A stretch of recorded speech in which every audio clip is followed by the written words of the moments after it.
So welcome everyone to the Cherry Blossom Festival Shawl KAL Zoom 2. So this is our second in the series of Zooms that will help us with tips, techniques. We get to do some show and tell and exchange, thoughts on how we're doing and all of that, little progress updates and so on. So it's going to be a fun session, and I will give you everybody a chance to ask all the questions that they want. And if as I'm going, what I'm saying is not clear, do please feel free to jump in and ask questions. Wendy is here and she'll be monitoring our chat, and we will be drawing a gift certificate as well at some point during this particular session. So one of you wonderful live viewers will be able to win something. So you can put questions in the chat if you would prefer, or you can unmute and ask a question. Either one is just fine with me. We've got a nice good sized group here today, so it's not like we're going to have like 100 people trying to talk at once, which is great. Although it is kind of fun to have 100 people, it can get a little bit noisy. Anyway, so what I wanted to do was to start off by, of course, welcoming all of you, but then to mention that there was a little update to the pattern yesterday.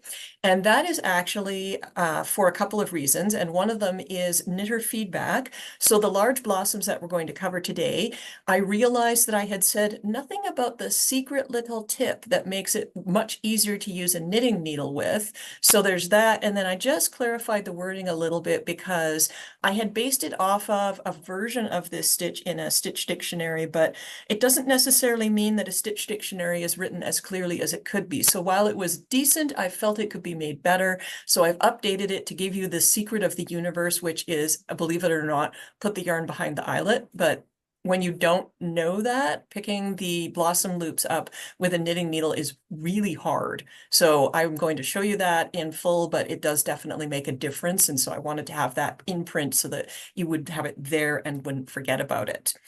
And then there were two other tiny little tweaks to it. So one was a couple of row counts were out.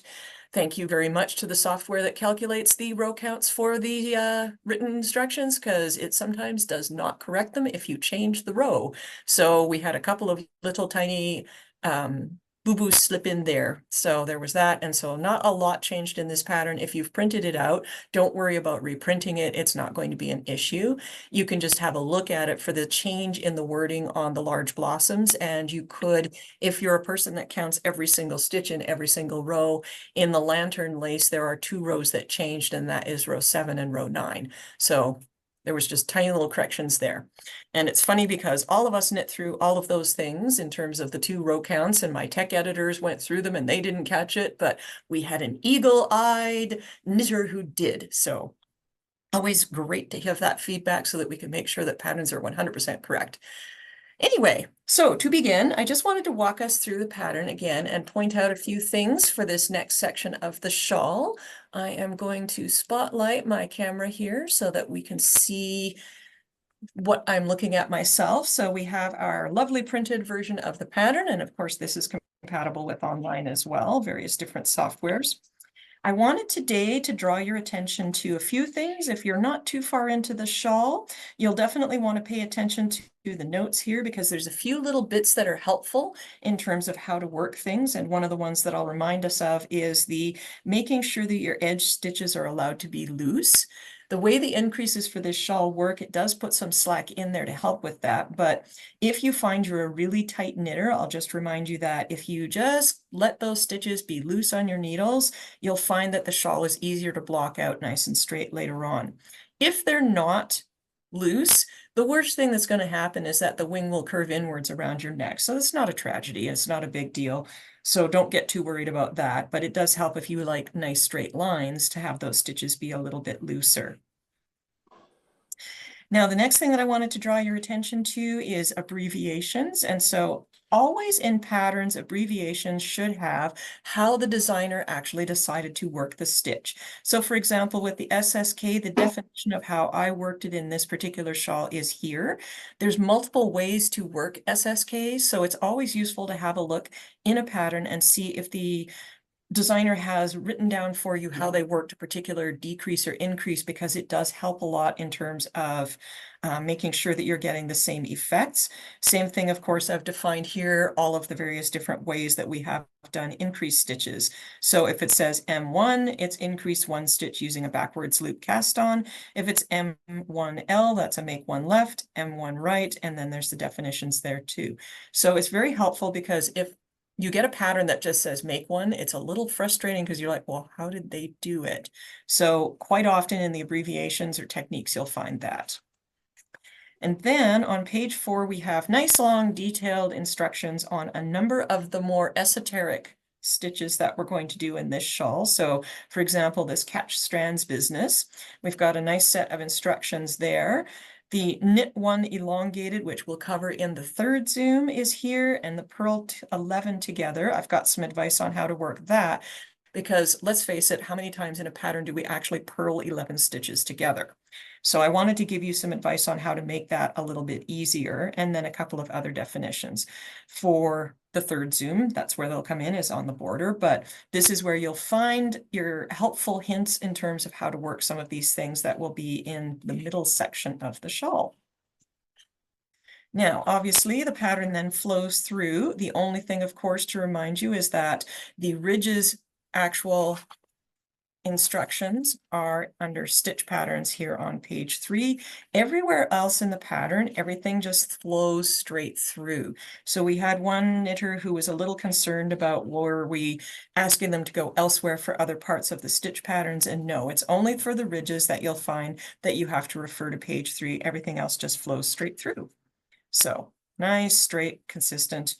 And then you'll find that we have both charts and, of course, written instructions. And sometimes if a chart is looking a little bit weird or confusing, referring to the written instructions can help clarify. So I always make sure that both forms are there so that we can work it in whatever way works best for us. And then also, if the charts are looking a little bit strange, it gives you the opportunity to have a look at them and kind of see if you can figure out whatever is confusing with that. However, if you are having any difficulties, concerns, issues with the pattern, always feel free to contact us. I am more than happy to give you as much help as you want. And of course, there's lots of wonderful people in our Facebook group as well who will help. Shout out to Karin for being super, super available, and super appreciate the fact that she is always there as a backup. So, wanted to mention that. Now today what we're going to focus on is the section called large blossoms, and there's a little close up here so that you can have a good look at how they look once they're worked. They're a little bit confusing when you look in this picture only because they are actually shown upside down from the direction that you're knitting. So you're knitting towards the bottom from the top. So if you're a little bit not sure of the structure, just take the picture and flip it upside down, and this is what it'll look like when it's on your needles. So the first thing that happens in this portion of the pattern, in this chart and section, we work 2 setup rows just to get everything to the right number of stitches. And then what we're going to do is start working to make the eyelets. Now, one of the things that sometimes is confusing is, what does a designer mean by eyelet? An eyelet is a hole of some sort in the work. There's lots of different ways they can be formed, but in the case of the large blossom, the eyelets are formed when you do a yarn over and a knit 2 together, or pardon me, or SSK. So I'm just going to move to the charts here so that you can see the charts.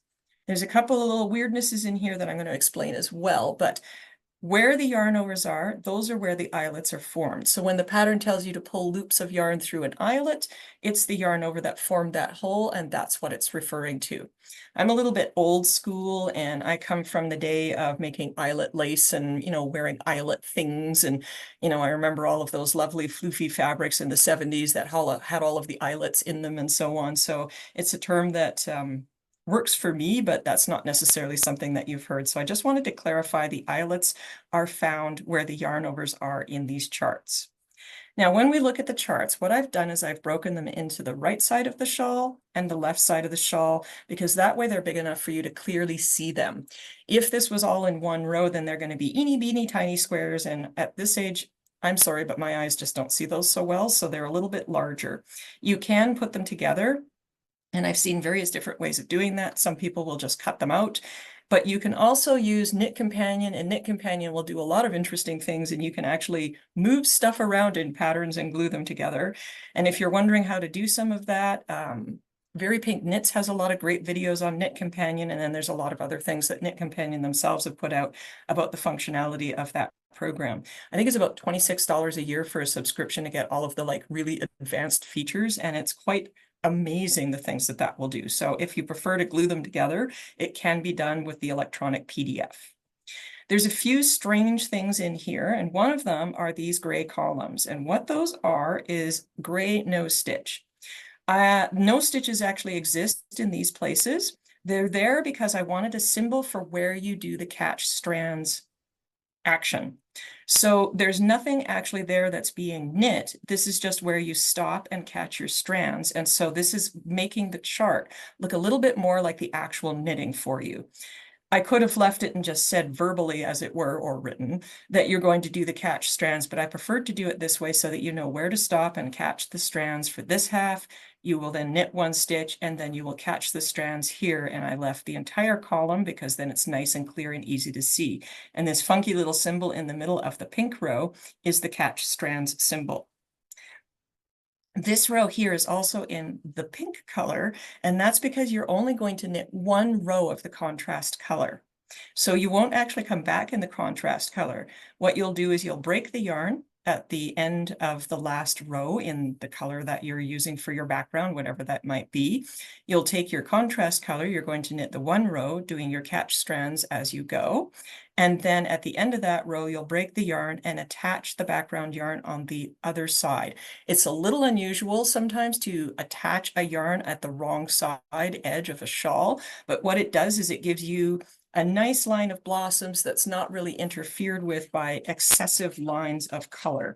So what I wanted was your blossoms to be hovering along one nice soft little line of the blossom color, because that made it feel a little bit more like an actual flower as opposed to a thing. So I just wanted to mention that this is why the line is pink, is this is your contrast color. So it's a little visual reminder that this line will be knit with that color, and that's where your catch strands will happen. Okay. Apparently I am getting caught up in my own hair. It's a nice warm day today here in Calgary. And yeah. Anyway, so you'll be working from this chart here this way, and then you will pick up here on the left chart, work this way, just like you did in the other sections of the shawl. There's another symbol here that is a little bit of a loop, and I've used this symbol, and that is your purl 11 together symbol. So interestingly enough, in software for charting, there isn't really a purl 11 symbol because you don't see that a lot. And I'm familiar with it because I used to like to knit a lot of antique lace, but it's quite amusing that the actual stitch software programs don't have purl 11. Apparently it goes up to purl 9 together. So I have used this symbol, which you might not have seen used in this context, just so that you have something that's distinctive, and that's where you will purl all the loops that we do through these holes together along with this middle stitch. Now, if you're a person who prefers to work from the written instructions, you'll find that those start on page 16. And I just want to remind you, just like with the other charts, what I've done is I've put both sides together in the one row, because there's no need to break them apart in the writtens and make you move it back and forth on the written work there. So the large blossom chart, the entire row is in one line, each line following on the other. So you can work from either this or you can work from the charts. You'll just remember that once you get to row 11, you're going to be doing your catching of the strands. So that will show up here, and you'll see the words catch strands in the written instructions, and that's where you can go to the written work there. If you don't go to the written work, then what you have to remember is that you're going to catch 5 loops, you're going to knit a stitch in between them, and you're going to catch another 5 loops. Again, it's a really weird technique, and you don't normally see this written out. It's kind of an old one. So that's the best that I could do as the designer to give you a good indication of what to do. And this is sometimes where writtens and charts will come in handy, because you can refer visually back to remember that you have 5 loops. You should actually know that because you'll have knit them, but like I say, it gets a little weird with these patterns. So I just wanted to give you that little tour through there. I'm just going to call up the chat because I realize I can't see anything if people are talking. So there we go. My pattern's upside down? Huh. Yeah, I don't quite know what to do about that. Anyway, I see. How do you reflect that catch strand in the written instructions? Yeah, so that's the question that I wanted to go there to the written for and show you that it's just written as catch strands. When I was looking for examples of something like that in stitch dictionaries, none of them actually wrote it out. So yeah, that was a little bit interesting to play with. So that's how I've done it there. And then the next thing that I'm going to do is do a demonstration of catching the strands, because I think it's really important that we be able to see this. And I'm going to show you the two different ways that you can do it. One is using a knitting needle and one is using a crochet hook, because it is very important to know how to do it. And written words can say all the things they want to, but a lot of us are visual learners. So before we actually do the demo, I just want to show you this up close so you can see that we have eyelets, holes that have formed as we do a yarn over and a knit two together. So let's flip this around so that it's the way that you'll see it when you start working it. So there's your eyelets, and they're fair good size. Even though it's a single yarn over, there's lots and lots of room to work there. And then what'll happen is you'll come along knitting with your contrast color, you'll stop at the middle, you're going to pick up loops through each one of the eyelets on the right-hand side, you'll knit a center stitch, and then you're going to pick up the loops through the eyelets on the left-hand side. So picking up the loops is not difficult, but it is definitely something that most of us will not have done before. And you can do it either with a knitting needle at the tip of your knitting needle, or you can do it with a crochet hook. And today I thought I'd have some fun and I would use this nifty little tool. So we have these and they're made by Addie, and they have a crochet hook tip on one end and a nice pointy needle tip on the other. And I thought, you know, I would really like to own one of these. So this is the perfect excuse to swipe one. So mine is just a little bit larger than the size recommended in the instructions, but honestly, when you're pulling loops through something as big as this, whatever size of crochet hook you've got will probably do just fine. I mean, even if I had like a 5.5 millimeter crochet hook, it's going to go through those loops with no, or pull those loops through the holes, the eyelets, with no problems at all. So I'm going to show you with both the knitting needle and with the hook, because that way you'll be able to see which one looks easier for you. And there is no wrong way to do it. And you might even find that you want to do one half with a knitting needle and one half with a crochet hook. The crochet hook also is super handy when we go back knitting the next row, because we will have to purl together all the loops we pick up and that center stitch that we knit. So when you're going back to do that, I found it's very, very difficult to purl those together. It's super easy to drop the loops, and this way lies madness. So using a crochet hook to just slip through all of those loops and pull the strand through and popping it on your needle for the purling is much more user-friendly. You don't have to, but it's just a tip that I'm giving you that made it a lot easier for me. Now, I did try to include in the pattern what it looks like on the wrong side, but I thought it would be a good idea to flip it over so that you can see it again. Cool. So we don't actually get a big loop on both sides of the fabric. We only get one on the front, but you will get a V here, and that's where you go up to knit that one stitch in the center. So that center V is from knitting the one stitch, which helps to anchor the yarn, and then you'll come back down and you'll go from the middle outwards. You can actually do this going down to the middle and then going down to the middle, or you can go down to the middle and then continue up. There is, again, no wrong way. Whatever suits you best is just fine. There's enough yarn included in this that, you know, you're not going to have to worry about exactly how you're doing this. One of the tricks that is fairly important is to, as you are doing these loops, make sure that you just spread your fabric out so that you can make sure that the loops are lying pretty flat on the fabric. You don't want them to be pulling in tightly because it's going to contract your blossom into a kind of scrunchy shape. If it does that, not the world's worst tragedy. And the other thing is you want to try to avoid those loops being super loose, but it's going to happen occasionally. And here's one on the original that's a little bit loose. And it's not a big deal because what I did was simply pull it to these center strands. So I worked the excess that was on the front to the center strand. And when I blocked it, that just flattened right down onto the back of the shawl. And we've been displaying this and, you know, dragging it around all over the place. This actually went to Chicago and back and wearing it. And that doesn't get snagged on anything. So if you get the odd one, as the designer, I am giving you permission to not worry about it. It's really not a big deal. And then this one, I left it deliberately because this one was just a wee bit tight. So it's a wee bit pulled in here. But again, that's actually not going to harm the look of the loops on the front at all. So there's some leeway in here, and it's more likely that you'll have it a bit loose in the end than a bit tight. And then that center stitch is going to give you something that looks like a little short stitch here. It might be a bit loose. Don't worry about it. It's just fine. They all do that. And again, it doesn't hurt the look of the blossom at all. So you might get the odd one that's a little bit loose. And then this one, it had a sad accident. It got a really hard yanked by somebody who snagged it a little bit. So what I'm going to do with this is I'm actually going to just take a bit of yarn and I'm going to run it through the stitches here in pink, catch this down, weave the end in and continue along, and then it'll be fixed. To try and work it back out on the front is more trouble than it's worth. So if you do end up with a great big loose loop, that's something that you could do as well, is just get some of the same color of yarn and you're just going to wrap that through. So you're just going to pick this up the heel of the stitch, wrap your yarn through for about this far, and then keep on going over here, catch this guy, and then weave in the tail further along.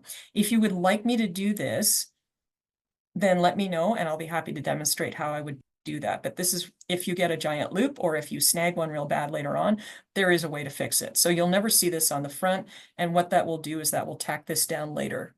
So again, if you get a great big loose loop, if it's not a big one, don't worry about it. It's not going to harm anything.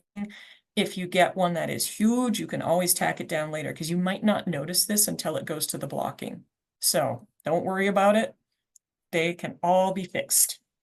And again, if it's really tight, one can work yarn around inside the blossom, just slide the loops back and forth, and you'll get that so that it's not going to be too big a problem for you. So to make this easier to see, what I have done is I have knit a swatch for you and blocked it in a larger DK weight yarn so that we can see what's going on there with this a little bit better. So this is what it's going to look like for you when you're ready to do your loops. This is the row that I'm going to come along with my contrast color, and I'm going to pull my yarn through the loops. One thing that I found really helpful was to put a stitch marker in between each repeat of the blossoms. And this is just to help me make sure that I am doing the eyelets on both sides and that it makes it easy to count and see where I am and so on. You don't have to do that, but if you do end up with a mistake, it also is easier to just count the stitches in each section and see where you might have gone wrong. I love that. Karen has commented the wrong side looks like a butterfly, and it really does. So when I was playing with this and testing it out, I thought, isn't that pretty on the back side? It really doesn't look too bad if you accidentally flip your shawl over. Sometimes things on the wrong side of a shawl will look kind of homely, but I thought it was kind of neat. So with this one, we will have broken off our yarn on this end because you're going to have to attach it on the other side later on. And now we're going to take our contrast yarn and we're going to come along and we're going to do our catch strands. Now, where the chart is handy is to tell you where to stop. So in your repeat box, we're going to go 1, 2, 3, 4, 5, 6, 7 stitches. And this is where we'll do the catch strands on the right-hand side. So I'm going to show you first with a knitting needle, and then I will show you with the crochet hook. Okay, and I've got some nice floofy purple yarn that I chose. So of course there's a ton of it all over everywhere. So you get to watch me start a yarn, and I am the swatch. I am just going to start knitting with it. You can start the new yarn with a little bit of a weave and Steven kind of technique, and that's where you would take the tail and just flip it over the working strand, knit the next stitch, take the tail. Where are you, tail? Oof, you are just a nice sticky yarn, aren't you? Flip it over the working strand and just keep on knitting your stitches, and that will actually weave the tail in as you go. So it's a nifty little technique. It's a little more visible than some of the other ways to weave in ends, but it's also a lot less labor intensive. And if you don't like the way it looks, sometimes what I'll do is exactly what I did here. I'll just flip the tail over, weave it in for a couple of stitches, and then do my usual method later on. Okay, so let's make sure we are where we need to be. One more. Didn't mark the start of the repeat on this, and that's the other reason why those stitch markers are really handy. So now we're at the point where we're just before the center stitch, and you can check that because that's the one that connects all the way up this blossom. And we're going to start catching loops. So we're going to want to begin with the one that was most recently worked on the far right-hand side, and that's the one here closest to your needle. Now, if you're using your needle tip, push the stitches back on the left so they're not tempted to throw themselves from the tip of the needle, because guaranteed, if you have anything exciting going on, that is exactly when they'll do it. The next trick is to lay the yarn across the back of the eyelet, like right smack across the middle of it, because what you're going to do is dip the needle through the hole and pick that loop up. And then you're going to pull it up and put it on the needle. Neat, huh? So now I will pull it a little bit so that it's not like hugely flopping loose, but I don't want to pull it too snug or I'm going to pucker my fabric later. So you see how I have the stitches spaced on the right-hand needle? That'll give you the right loop length. Next, take the yarn and again, lay it across the back of the eyelet. Hoping that's visible to you guys. And then we take our needle and dip through that eyelet and just pull that loop up. And this is why I actually put an update to the pattern out, because that very crucial little bit of put the yarn behind the eyelet was not in the instructions. And I thought, you know what, that makes all the difference. So we're just going to continue doing that down the right-hand side, pulling our loop up. Now, it's pretty floppy. Remember, my stitches are spread out. Just give it a gentle little tug. When you're working with your shawl, you could be really, really precise and block the shawl before you do this, or just don't worry about it. The little bit of slack you'll have in the loops will be enough that when you block the shawl, it'll just work out fine. And then the last one, dip down, pick up your yarn and pop it on your needle. If you want, you can turn it over and make sure you don't have any giant loops on the back. Whoops, let's get this under the camera. And so this is what it's going to look like, where you'll see that just little small loops through the back of the eyelet. On the front, you got the big loops. Now, what we're going to do is knit one stitch. And the temptation will be to pull your yarn really tight. Give it a tug before you knit that stitch so that you haven't pulled this up. And then you're going to knit that one stitch. And again, you can check your back if you're worried about the loop. I will admit that I was watching something on TV that I shouldn't have been, and I didn't check, and that's why I have a couple of slightly floppy ones. On the next side, the easiest way, I think, is to go from the middle again, but you can certainly go the other end, and what you'll get is a little bit of a cross strands thing that can be quite pretty. But the trick again is to lay that yarn across the eyelet, and then you'll pick up with your needle. Now, you might find it easier at this point to start picking up with the right-hand needle, because the stitches will try to throw themselves off from the left needle at this point. So what I do is just pick up with the right-hand needle, make sure the loop is on there. And you see how this center stitch got a bit loose? That's fine. Let it do that. It's not going to be in your way. If you were really fussy, you could tighten it up, but you'll never notice one way or the other later on in the shawl. And then again, lay the yarn across the back of the eyelet and pick it up. There we go. Next loop. Yarn across the back. Pick up the loop. I will remind you, there is no wrong way to do this. So if you're still more comfortable working with the left needle tip, go for it. I just found when I got up to the top, it was a lot easier to switch to the right. So again, we get our contrast color, lay it across the back. And it does not matter if the loop goes from the front to the back or the back to the front on the needle. However you get your loop on there, it's going to be a happy camper. It will not matter. And I experimented with this in the original and it really didn't matter. So we've pulled our last loop up onto the needle. Now what I'll do is just a little bit of checking to make sure that nobody's tugging too hard. And I tend to hold them on my needle with my finger, and now I can go ahead and knit to the next one. And I do tend, once I've gotten a couple of stitches in, just to check my back and make sure that I don't have anything that's super tight or going to cause me a problem. Or if I had a great big loop hanging there, I might do something about that too. So now what I've done is get to the end of this repeat, and this is what it looks like on your needle. So you've got these big loops and they're hanging all over the place and they're covering up some of the other stitches. That's fine. It's going to look like that. We're going to fix that up when we come back and knit the back side row, the wrong side row. So anybody having trouble with that? Would you like any clarification on anything? I am going to do this again.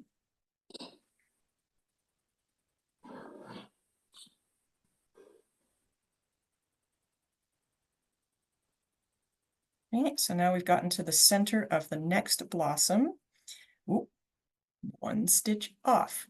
Now, one thing I want to point out is that the charts are not completely symmetrical on right and left, so they're mirror images of each other. So when you count your number of stitches from the marker to the center, it's going to be one off on the left side versus the right side. So you just want to double check that on each side. The other thing that I like to do, just to make sure that I know that I'm in the right place to catch the strands, is the next stitch on the left needle should track all the way down through the center of the blossom. So this one will go all the way down there, and then I know for sure I'm where I need to be. I'm also a little bit lazy and sometimes don't feel like counting them. So again, that is a good way to make sure that you are where you need to be. Now with the crochet hook, this is nice and easy. So we take our crochet hook and we're going to do exactly the same thing that we did. Push your needles down far enough so that your stitches aren't going to leap off. And we're literally just going to take our crochet hook and it goes from the front to the back, grabs a loop, and then you pop it onto the needle. Now, if you pull it as huge as I did just there, you're going to have to do a little bit of tightening, but that's easy to do. Again, just cross the back of the eyelet and grab the loop with your crochet hook. And again, doesn't really matter how you put them on, so I'm going to actually alternate that so you can see that in the end, it's not going to affect it too much. Now, you might get a little bit of a cross look to it, but when you purl these together, that actually disappears. So if you're fussy, you can put it on, and I'm fussy sometimes, by the way, which is why I mention it. You can put it on so that it is lying like a normal knit stitch, but see already you can't tell the difference between the direction on those loops there. So we're just going to keep working down here, grabbing our loops with the crochet hook, telling the left needle to stop interfering, and pulling our loops up. And again, what I'm doing is I'm straightening my knitting regularly so that I can make sure that my blossom stitches, my loops, are long enough that it's not going to like seriously pucker my fabric. If they're a little short here and there, you won't notice it. So now I've got the right side done here. And you can see they're all lying exactly the same way they did when I used the needle. Set our crochet hook down, and then what we're going to do is knit one stitch in the middle. And again, make sure that that has enough length at the back so that it's not going to pull your blossom together. Now, if you didn't have enough length at the back, you're going to see this pucker. See how it's pulling that center eyelet there? So you don't want it doing that. Just give it a little tug if it does, and you can let that center stitch be bigger than normal too. That's going to just help with the issue of the tension on the back of there. It will do that of its own accord if you let it, and I say, you know, make it happy and let it do that. So we're going to do the other side with our crochet hook. And again, I think it's easier to work from the center to the left-hand side. So we pop our loop on there, give it a little tug so it's not too long. And it's really easy to let the ones at the center be a bit longer than you want them. So I do check them more regularly. Again, it doesn't really make a difference which direction they're coming from. So straighten the stitches out, like straighten the fabric out periodically, and you'll see if your loops are getting a bit wild and crazy. Because on this side, it is easier for the loops to get a little oversized because you see how the weight of the knitting is pulling this down. It's going to tempt those loops to get a bit long. Right back here, getting our next loop. And you know, if they're too long, you can always fix them before you knit your next stitch. So let's do that. Let's have a couple of really long ones. So I've tugged this out and I'm like, oh my goodness, there's a little bit too much here. You can always work the excess length along by just tugging each loop in turn and shorten them up. They start looking a little bit like a dog's breakfast at that point, but when you give it a tug, then see how they're all lying nicely. So they want to have enough give that they can pull to the center. So the ones on the ends here are going to be a little bit loose, and you want that. So you want to leave a little slack on the ends so that they can move to the center. If they're not completely stuffed together in the stitch later on, that's okay. It's not going to harm anything, but you do want a little bit of ease on those end ones just to make sure that they can later on be pulled together. So now we'll knit to the next blossom. So are there any questions about the crochet hook method? I am not hearing any. Do feel free if you do want to see something repeated or if I somehow got off center on the camera or anything to let me know. So I'm going to do the next blossom half and half.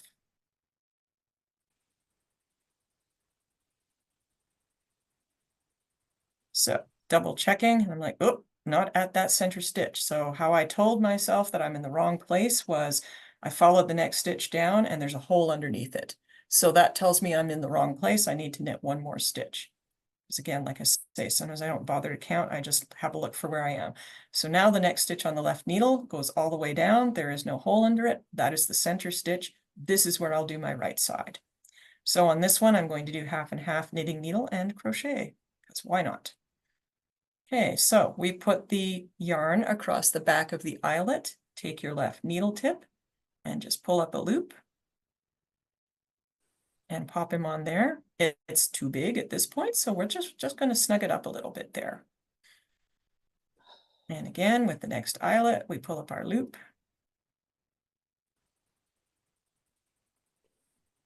And laying the yarn across the back of the eyelet, pulling up our next loop. Once you get into this, they actually go pretty fast, especially on the second chart. And see how there's a little bit of a figure 8 there? Don't worry about that. That will disappear later on. You'll never notice it. So honestly, as long as you get your loop on your needle, it'll all look good. So now just double check that you have enough length at the center by giving it a little bit of a tug, and then you'll knit your center stitch. And that's going to feel a bit funny because, of course, it's going all the way up the back of the fabric. So that's something too, is don't be alarmed by that. Let's turn it over, make sure everything is good. Yes, it is. And now what we're going to do is catch our strands for the left-hand side. So here I'll switch to my crochet hook or nifty tool. I actually really like this. This is really useful with the pointy end of the crochet hook. I think I'm going to have to steal this. We went to H&H Chicago, which is a big trade show in the US, and we visited with the Addy people, and they had all these nifty tools. So I thought these would be really neat to have, and yeah, it is. So again, with the crochet hook, what I'm doing is making sure that I am allowing enough length in my loops to go all the way up. If you drop a loop, well, you can always just throw it on by hand. If it's too long, then it's going to start sticking way up when you do your little straighten. So you can just give it a little bit of a tug. And like I said, if you get one that's massively too long later on, you can always tack it down on the back. So again, a bit long, tighten him up. This is a little bit fiddly, and I will tell you from experience, do not allow felines in the room while you are doing this, because if they grab your ball of yarn and run while you're doing this, there will be a lot of very, very naughty language. So now we've gotten to the end, and we want to make sure that those end loops are just a little bit longer than they look like they need to be so that you can pinch them in. Give it a little tug there so that the center is all straight, and then we're going to continue on to the next one, or in this case, the end of this swatch. So we'll take a look in a moment here at what this row looks like. So this is a swatch and not the edge of the shawl, so I'm not going to work any edge stitches, but you would work the edges as normal. So at this point, this is where I'm going to break my yarn, because there's only one row worked in the contrast color at this point. And what we see is a series of blossoms that are going to be upside down at this point, and they're going to look very loopy. If you're worried, again, as I say, about the tension on these, you could block your shawl in advance of doing them. I didn't bother, and it worked out just fine, but if there's a little bit of a dexterity issue, or like I say, anxiety, just put your shawl on a holder string, block it out, and then put it back on the needle, and you will have no trouble with the tensioning then, because it's where it should be in terms of how the fabric is sitting. This swatch was blocked simply so you guys could see it better, but it honestly will go quite well, especially if you're using the nettle yarn. The nettle yarn just has that little bit of solidity to it that will help you with getting that tension correctly on there. Now, I used a very bouncy yarn for my blossoms here in our swatches on purpose, because then you could see anything it might do to misbehave, which is flopping around and, you know, being poofy from the surface. This business of like all of the bulging up stuff here that's going on, it's going to look like that. Do not worry, when you block it, that will all disappear. So now for the wrong side row, this is where we have the excitement of trying to put all those strands together. And that's where I think a crochet hook is very, very helpful. Now, because I forgot my pink ball of yarn at home, I am going to actually do this with green, which is going to look a little bit odd, but hey, you could get eclectic with your shawl colors if you wanted to as well. So on the wrong side row, what we're going to do is purl up to the strands. And this is where you could try to use the needle to purl 11, but I found it to be an exercise in irritation. Using your chart to know how many stitches to purl is a good idea before the purl 11, or just make sure that you purl all of the little ones. And what you'll see when you get to the point is this. So you see how the loops can pull away from the surface of the knitting. So this is where I get my trusty crochet hook out again. And what I'm going to do is gently work my hook through all of the loops and the center stitch as well. And I'm taking them off the needle here. You can either take them off the needle or leave them on. I just want to make sure that I have my hook through all of them. So now they're all on the crochet hook. Let's get my finger out of the way so you can see that. And then we will take our yarn and we'll just pull it through. If you're a crocheter, then you can use the technique that you would when crocheting for tensioning it. Otherwise, the main thing is keep a little tension on that yarn so you can get it through all the loops. And now what you're going to do is pop that onto the right-hand needle. If you're a continental knitter, you'll already be tensioned for that. If you are a English or throw type knitter, you'll do what I did, which was to drop the yarn down. So now I've got all of the stitches. Whoops, let's get centered here. I've got all of the stitches caught by that strand, which is on my needle. So there's my purl stitch here, created by the crochet hook pulled through the blossom. And then I can just continue on purling as normal. So let's have a look at this now. So this is what it's going to look like on the back side. It's going to look a little bit untidy. You're going to see a V of color. And that's the other reason why I actually used the green, is because it's going to look just slightly strange at this point. Don't worry about it. That's how it's supposed to look. On the front, we have a nifty little blossom sitting there all nice and beautiful. So the wrong side, when you initially go and do this row, this is going to look a little funny. And that center purl stitch that's catching them all together initially is going to sit off to the side. When you knit the next row, everything straightens out and is going to be just fine. So I wanted to warn you about a couple of things that might look a little weird. Don't let that get to you. It all will straighten out. Now I will knit the next row there so you can see that. So what we're going to do is come up to our next purl 11. And the strands, by the way, are now well caught in there, so you don't have to worry about those being rascals. So again, when you're purling up to the 11 strands, make sure that you do purl all the stitches you need to, because this one might hide underneath the strands. And you know you've purled all the ones before the purl 11 when you can pull this away. So that's what you want to see when you're ready to do that catch 11. So now what you're going to do is ease your crochet hook through all of the stitches. And you can leave it all on the needle as well and do it that way. The only key is if you leave them all on the left-hand needle, just make sure that you've got all 11, because it's really easy to miss the center loop. Then, well, however you want to tension it, you're going to grab your yarn with your crochet hook. Doesn't matter what you do. There's all sorts of different ways to grab it. The main thing is to work it through those stitches. This is your purl stitch that now goes onto the right-hand needle. So what you have to now do is carefully ease those off of the left-hand needle without dropping the stitch on the edge. So to be honest, when I was doing this, I pulled them off of that left needle once I had them on the crochet hook, just because it was easier for me to see the next stitch that I was going to work. So you see how there's a little bit of a length there. That's okay, because you do have to grab 11 strands together, and we purl on by a little bit. And then we have a look. And you're going to get, again, that little sort of a V appearance. On the other side, you've got a nice blossom, and you have a little bit of a gap there, but like I said, this is just going to even out when we come back in the next knit row in the main color. So now we keep on going. And again, do not let the cat in the room while you're doing this. If you drop one of the loops, so you've done your purl and you think you've purled 11 together and you've missed one, you'll see it flopping on the front. And in that case, just put them back on the left needle, pull the yarn back out through it, and then redo the purl stitch. So I did have that happen a time or two, and it's visually obvious, but it's very important to turn the work over. So here you can tell that you're not purled all the way up. See how we're not getting a V thing there where it's pulling away? That's why I turn it over and I check the blossom each time. The other thing you can do is just literally count the loops as you slide them onto the crochet hook. So I tried and tried and tried to purl 11 together with the needles, and it was an exercise in irritation. So I gave that up pretty fast.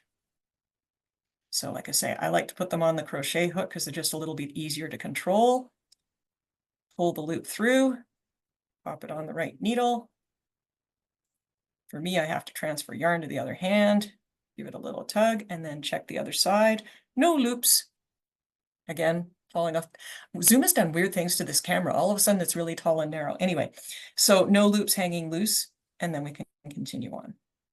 This first stitch, by the way, might look a little bit big when you knit it, but again, when you block, all of this evens out. Just need a little more yarn here. So purl 11s sound really scary with needles, but they are not a problem at all with crochet hooks. You'd get them in old lace sometimes, but it's not usually something that's sitting the same way as this one will. So I don't know what people would have done in the 1800s about a great big purl 11, but I really like cheating. So this is what it looks like once you've finished the row. So again, you're going to see a little bit of a space here where the blossom is. Do not worry about that. Yours may not do that, but mine did. The stitch that's holding them all together is not super tight either, because you can try reefing on that thing, but it really doesn't want to stay tight, and it's okay. It's allowed to have a little bit of slack. That's not going to harm anything at all. So now we're just going to knit this next row so that you can see what it looks like and how they just space themselves back out properly. Stop that.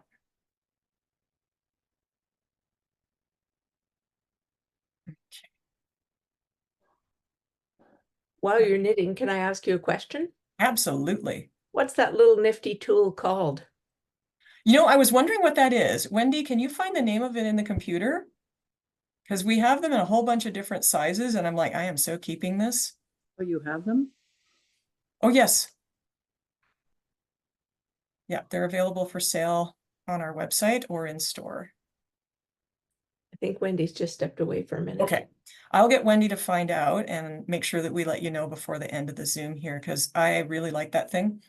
I like it because it's sort of a longer version of like a fix-it tool. So we have all sorts of different types of fix-it tools and things like that.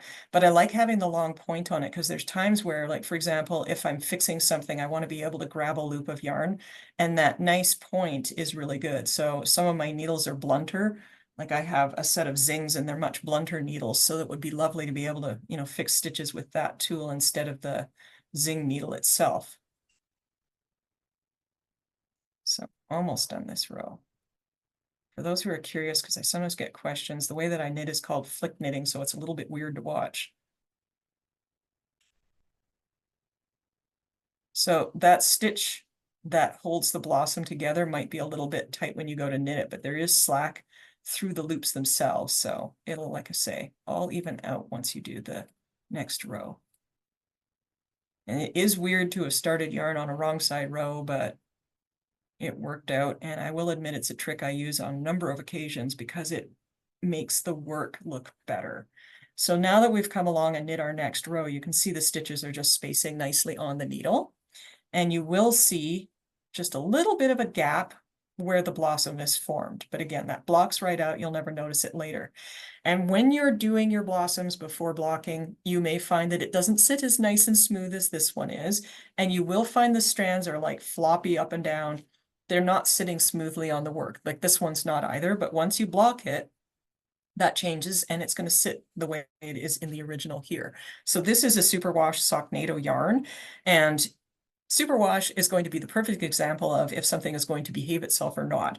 Superwash is not prone to behaving itself, but like I say, they block down nice and flat with no trouble. These are bouncy because this is a nice stiff wool, and this is Hairley, by the way, for those who are curious. So it's the perfect example in a larger size of how Socknado behaves. So your blossoms will be all big and bumpy at first, but like I say, don't worry, they will block out. So are there any other questions about those? Ah, Karen has got the name of it. Thank you, Karen. Addy Duet 2-in-1 crochet hook needle. Because I got the package and I'm like, it'll be like the, oh God, there's another tool. It's called a newel or something like that. And that's on the package. And I picked this one up, brought it in here, and the name wasn't there. So thank you very much, Karen. It is an Addy 2-in-1 crochet hook, otherwise known as Addy Duet 2-in-1. Very nifty. So this is our knit blossoms and our Pearl 11 together. I really didn't have anything further that I wanted to show you in this meeting because these are the most complex part of the shawl in a lot of ways. So I wanted to put lots of time in demonstrating them. Again, I'll flip this over and you'll see the butterfly sort of effect on the back. There are a few little loosenesses here and there in them, and again, they will block out and a lot of that will just solve itself. And if you have a few unevennesses on the back of the flowers, don't worry about them because like I say, that is going to happen and I've had no trouble with any of those and it's got quite a bit of wear since it was made and blocked. And like you see, they're very nice and flat now. If you have the one like my little disaster area here, like I say, this can be stitched down. And maybe because we have a couple of minutes, what I'll do is give you an example of that. If I can find my bodkin. Aha. Oh, no, I poured them all out. So I have this nifty little sheep bowl here, and it's full of all sorts of notions, including strange things like little cat faces, but it is a great way for me to keep my notions nearby in the studio.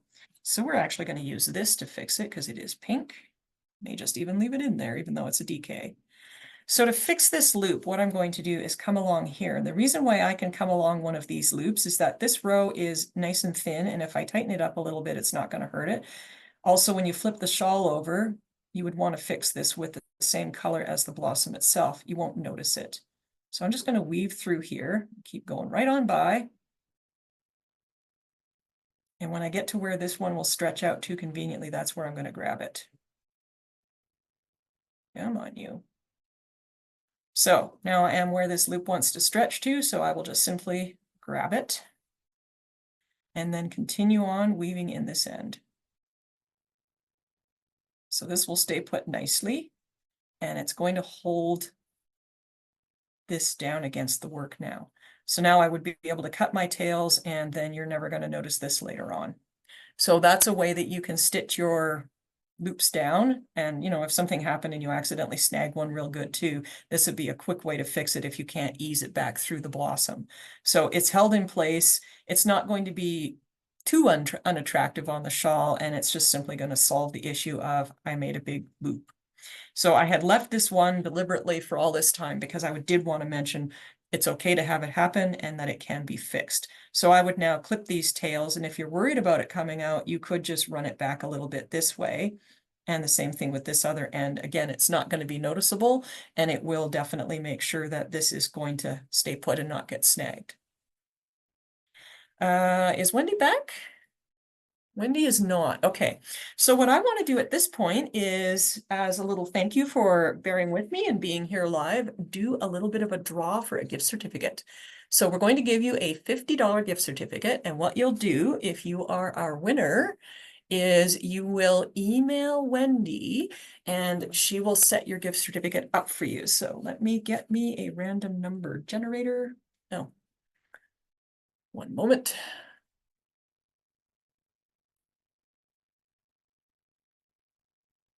Very exciting when you can't see what I'm doing.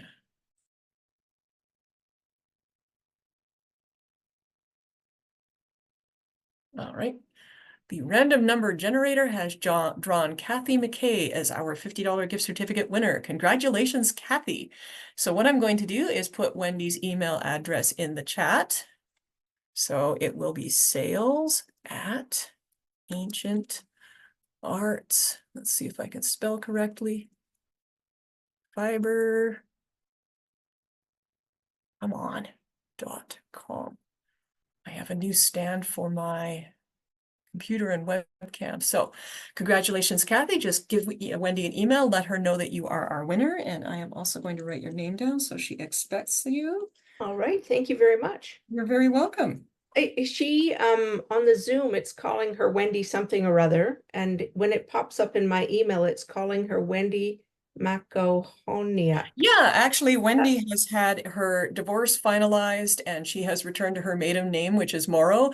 But Morrow, every okay. once in a while, the computers are not quite up to date yet. So we changed her in our systems and it's supposed to be Morrow, but once in a while you get the Macahonowitz, yeah. Okay. So, congratulations for Wendy Thank on that. you. We had a little Yeah. party.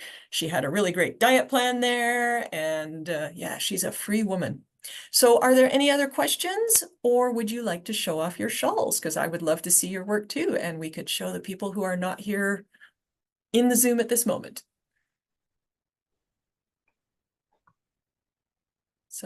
Okay, let's go with Caroline first. And so what I'm going to do is I'll spotlight you so everyone can see.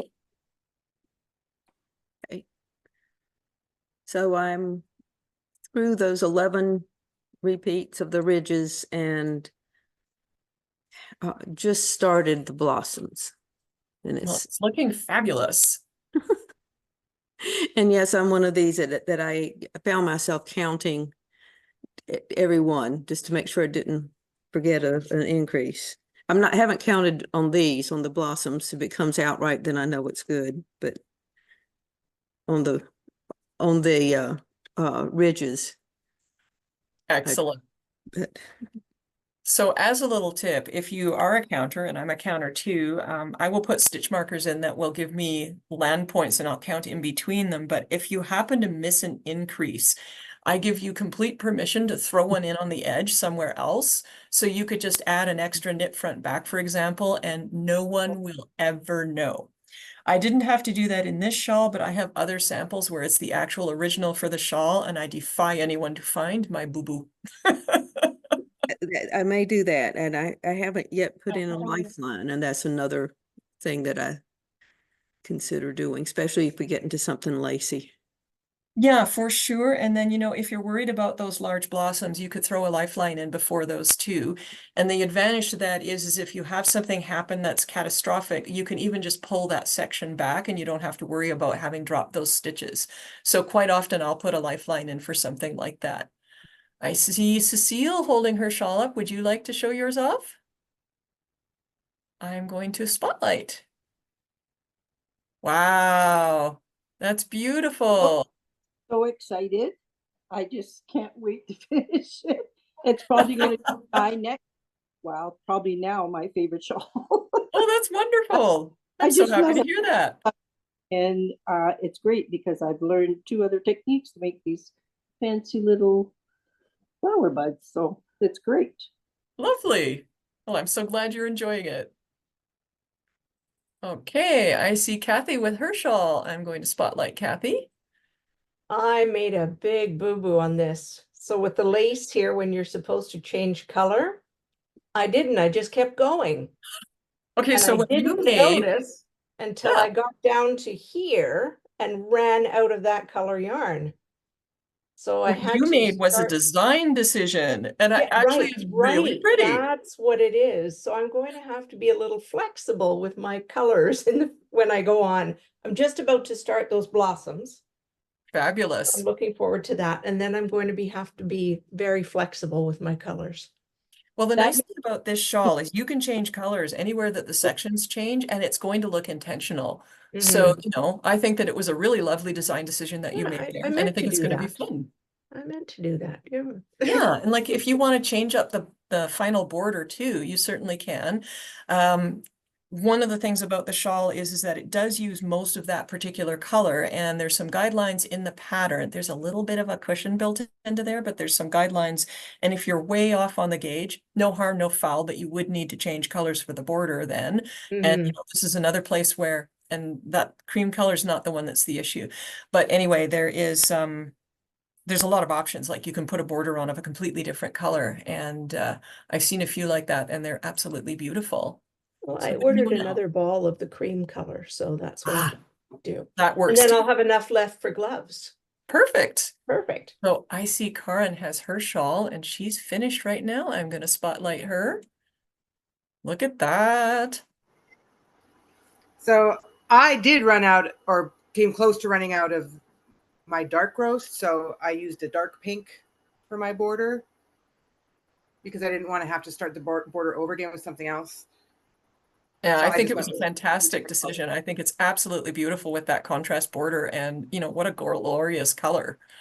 I still have to block it, but it'll be huge when it's blocked. But it's a beautiful pattern and it was a lot of fun to knit.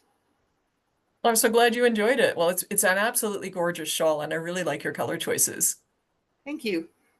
You're very welcome. Thank you for sharing it. So do we have Stephanie? Stephanie has her shawl. Let's spotlight Stephanie. So this is this alternate set of colors that are so pretty. Look at that. And I just finished the row 1 of the large blossom chart. Fantastic. So my blossoms are going to be this blue. I love it. That would have been very, very exciting to my mother too. She was this person who spent her whole life searching for blue flowers. And the only real blue flower there is basically is a Tibetan blue poppy. So it took her very many years to find that out. And then she got super excited. So she would be very highly approving of the blue flowers. So Kim, I'm going to spotlight you.